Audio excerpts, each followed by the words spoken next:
What's up, Zach here, and recently I was able to get my hands on a pair of game-issued and game-worn Jordan Tatum 3s worn by Jayson Tatum during this NBA season, and was able to cut them open to see all the differences between his and the stock model.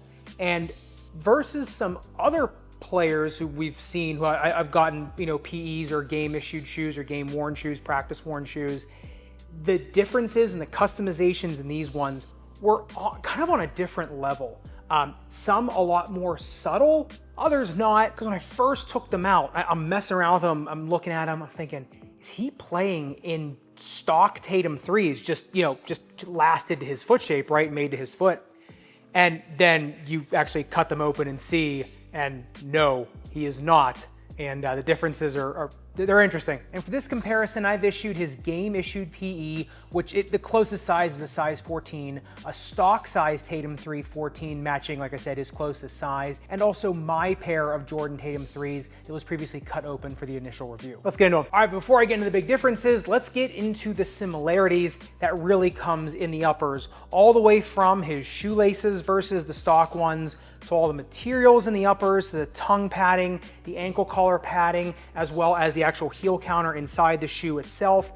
That is all stock. He is playing in the same shoe as you are in terms of the uppers. I did the heat mapping on these things just for fun. Obviously, he's wearing a size 14, a custom size 14, so there's a lot more room in there. So the numbers of the heat mapping really don't matter because it's not one-to-one, but you can see where the heat is radiating out most on both pairs of shoes. It's in the exact same spot right around your big toe. In terms of the breathability mapping, really same thing. Not a lot of fog egress except for the sides of the gusset of the tongue. That gusset on the tongue is exactly the same too. So pretty much upper of the shoe, he's playing in what you are playing in for sure. Now before we look at the teardown, you look at the outside of the midsole, it says Cushlon 3.0 on his, same as on the one you can buy. The thing is, on the durometer, this blend of Cushlon comes in at a 3.5. On the stock model, it comes in at a 1. And so that also bore out on the bounce height test as well, which I thought was pretty interesting. Now, obviously, Jayson Tatum's big dude, so might want a little bit more structure under the shoe. That might be why that is. Now, if you look at the actual numbers in the midsole, the rear foot, same heel height, same sculpted arch in these things, but the zoom unit is actually higher volume in Jayson Tatum's custom Tatum 3s versus the stock. As you can see from the teardown, as well as on the x-ray from the side view when they're compared side to side, as well as on a top-down view on the x-ray, his appear darker due to that larger volume of air versus foam on his customs versus the stock. So they were just able to fit in a little bit bigger of a zoom unit. Now, if you look at how that difference bears out on the bounce height test, his game issued's got 39 centimeters of bounce height in the rear foot, 48 in the forefoot. Now compare that to 37 in the rear foot on the stock model versus 45 in the forefoot on the stock model. So a little bit of a difference, but it is there. And honestly, it's interesting. I think on his, remember, these are used. He's a lot heavier of a dude than I am, right? He's putting a lot more force into his shoe than I am. I'm guessing the couple of times I played mine, I was not putting nearly the amount of, I wasn't pounding these shoes as much as he was for the limited time he was probably in his. So would his, like a fresh pair of his, even do better than mine? Probably. Because what he can do to a pair of shoes overnight, a little bit different than what I can do for sure. So that also poses another kind of unanswered question. What would a dead stock one of his do versus a dead stock one of mine? But the couple big elephants in the room that I want to address, number one is an error on my part in my original review, as well as one of the biggest differences in the Tatum customs, right? Jayson Tatum's customs versus the stock Tatum 3s, is that number one, his are over an ounce heavier than the stock size 14. Now, number one, that's because his are custom lasted, right? So we'll talk about the fit in a second. But also, I think it's because of the Cushlon. I think, if you have more dense foam, it just might be a little bit heavier. What I did think though is when I cut his open and I saw the cream colored shank, I thought maybe his had a different shank versus, or a presence of a shank versus on the originals. Whereas the originals and his, they both have a shank, and that is something I actually made an error on in my original review because it looked like there was just a little thin piece of plastic that was continuous with one of these little rings on the outside. However, if you look at it on x-ray, because I wanted to make sure I'm cutting these things open and I wanted to make sure what I was looking at, and this is why I probably should just be x-raying most of my shoes, And that is because they both have the exact same shank, and there is a shank in both shoes. They are the same. There is a shank in the Tatum 3s. So I do want to make that mention that he is using the same shank as you are, something I did not make mention of in my original review. But before I get into the head scratchers that are the outsole tread and the fit of the Tatum 3, I do want to make mention, if you are interested in shoe customization and want to get your shoes as custom as the pros get, and you want to get more information on how to do that at home with relatively little cost, make sure you go to footdoctorzach.com/customization. I'll leave a link in the video description below as well. Get more information on my shoe customization book. It is all the tips and tricks that I have learned over years of doing shoe and orthotic customization, and all the DIY techniques I've used to get shoes as well as orthotics to be the most custom to your individual foot as possible. I leave nothing out.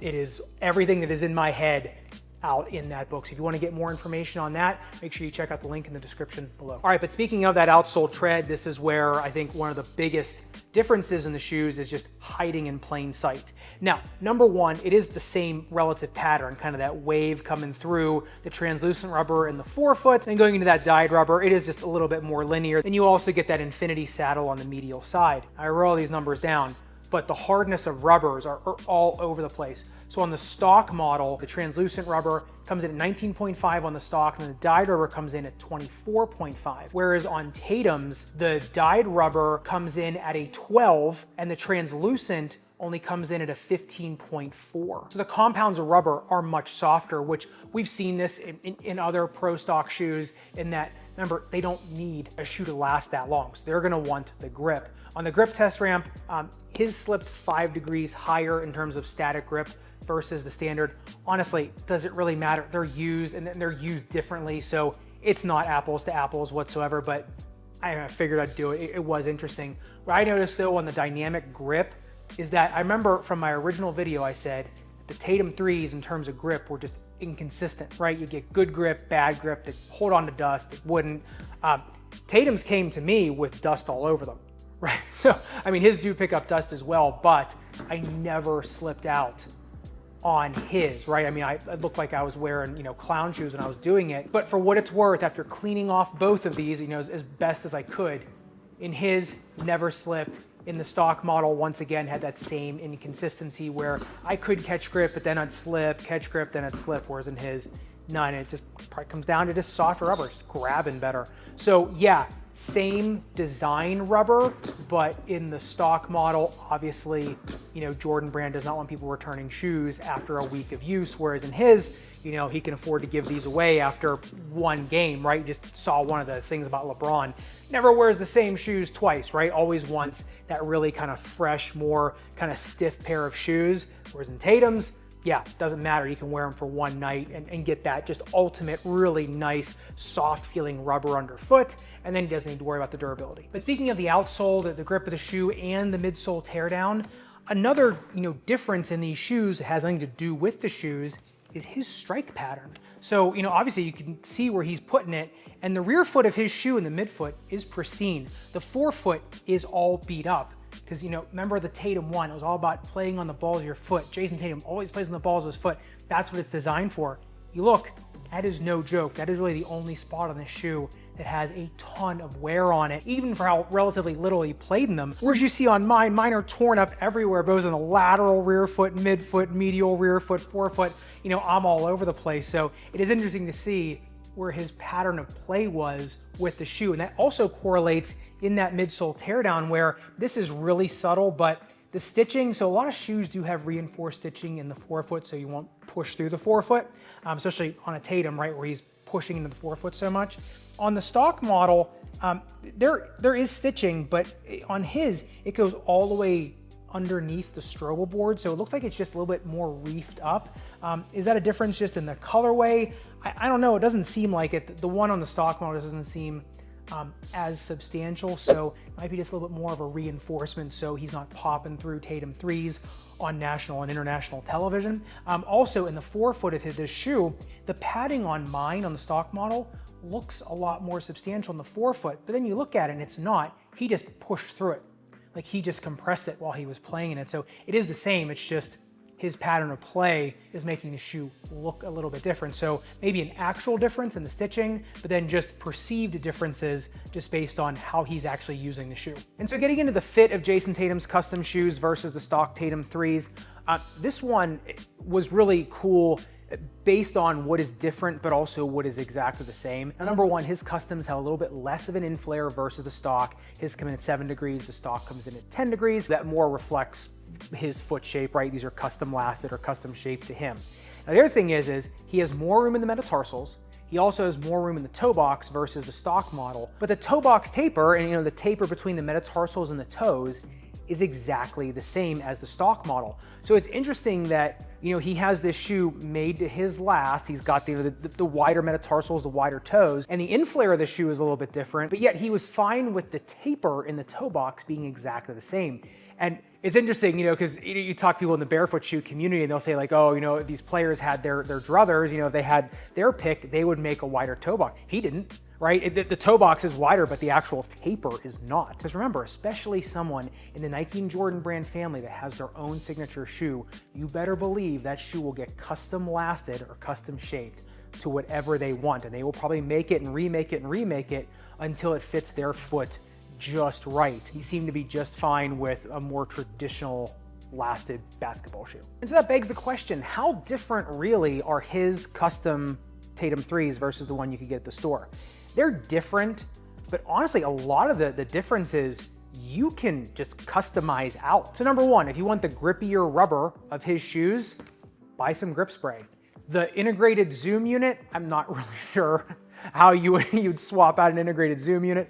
That one's gonna be tough, but that integrated zoom unit plus a little bit more structure of the midsole foam. But remember, a well-made over-the-counter or custom orthotic can add some performance to the shoe as well as some structure, kind of beef it up like Tatum's customs. In terms of the custom sizing of the shoe, a custom orthotic, like I said, will help that a little bit. Obviously, he has custom orthotics inside of his custom shoes. That's another layer, but to get a more custom fit on your shoe, obviously you can throw a custom orthotic into there, and strategic padding in different areas of the shoe can add a little bit more, like I said, custom fit to the shoe as well. So there are some things you can do to make yours like his. Obviously his is a little bit heavier, and orthotic's gonna make yours a little bit heavier too. So there are some things you can do to make yours like his, other things no. But honestly, I feel like in terms of a pro custom versus stock, at least from the ones I've seen, this is one of the closer ones to the stock model. And like I said, the upper is completely the same. So are the differences gonna matter to you in his customs versus the stock? I think that's kind of dealer's choice. Are the things that are in his such a big deal to you versus on the stock? Some people are gonna say yeah, some are gonna say, no, honestly, it's close enough. That's pretty cool that he's playing in something pretty similar. So I'd love to hear your thoughts in the comments down below, especially because these videos take so much more time to produce. They obviously take a lot more money to produce, effort to try to find these shoes, authenticate them, make sure they're real, and just kind of keep my ear to the ground. So if you do like these videos, let me know in the comments down below, especially if there's other players you want to see their custom shoes go under the knife. I keep a running tally. I look at all the comments of these videos to make sure I'm getting pros that you actually want to see. Whether it also be just a thumbs up or comment down below, let me know if you do like this type of content, because like I said, I'll keep doing it if you want to see it, but I want to make sure the effort is at least going into something that you enjoy. And if you do want to see some of the other crazy pro customs that I've cut open throughout the years, especially Rafa Nadal's more recent customs that I got a hold of are just absolutely insane. The level of customization that's in those, completely different than the Tatums, whereas these are in kind of subtle differences and like really granular things. Nadal's are just, it's a whole other ball game. So you got to check them out. Make sure you click into this video up above and subscribe down below. And like I said, if you do want to get informed on the customization book to make your shoes more custom like these Tatum customs, make sure you check that link down below. Respect, rubber, and foam. I'll see you somewhere in the Sneakerverse.